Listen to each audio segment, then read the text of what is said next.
Bonjour, aujourd'hui nous allons parler des scorpions. Alors vous êtes de ce signe si vous êtes né entre le 23 septembre et le 22 octobre. À la star des autres signes, comme d'habitude, je ne parle que de cette énergie et j'exclus forcément toutes les autres énergies qui peuvent composer votre thème. Le thème natal bien sûr. Alors le scorpion en général est le signe le moins aimé. Pourquoi? Parce qu'on le trouve dur. C'est vrai qu'il peut l'être. En fait, il correspond à la maison 8 qui représente en fait tout ce qui est transformation, crise, argent, sexe, tout ce qui est secret. Donc c'est une maison qui correspond donc à tout ce qui est un peu dur dans la vie. Vous allez me dire, c'est pas la joie, hein. En effet, au premier abord, on pourrait s'exclamer courage, fuyons. Cependant, la maison 8 est gouvernée par la planète Pluton. Et oui, en astrologie, Pluton est une planète.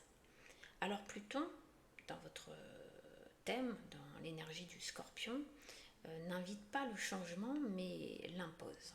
Donc c'est en général une planète qui va demander une profonde abnégation et beaucoup de courage, hein, parce qu'il vous oblige à vous transformer. Avec Pluton, il y a toujours un avant et un après.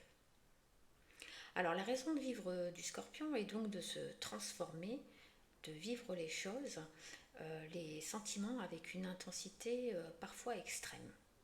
Il a besoin de se confronter aux événements pour se sentir exister. Il est doté d'une forte puissance, une forte capacité de transformation, mais d'abord il aura eu besoin de livrer une rude bataille avec lui-même.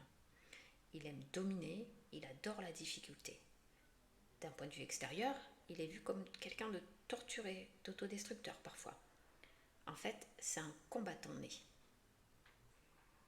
Dans sa vie sociale et professionnelle, on retrouvera le scorpion dans des métiers comme détective, enquêteur, mais aussi les métiers comme psychiatre, psychanalyste, ou tout ce qui a un rapport avec le sexe, l'argent, la mort. Dans le meilleur des cas, le scorpion pourrait très bien travailler dans une entreprise de pompes funèbres et dans le pire des cas, devenir proxénète. Il y a toujours un côté sombre de la nature humaine qui attire les scorpions ou qui est dans le scorpion.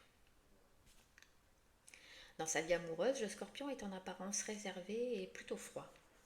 En réalité, il est soumis à une multitude d'émotions. Il ne faut pas oublier qu'il est un signe d'eau et se sert de ses émotions pour se diriger dans la vie et choisir sa moitié.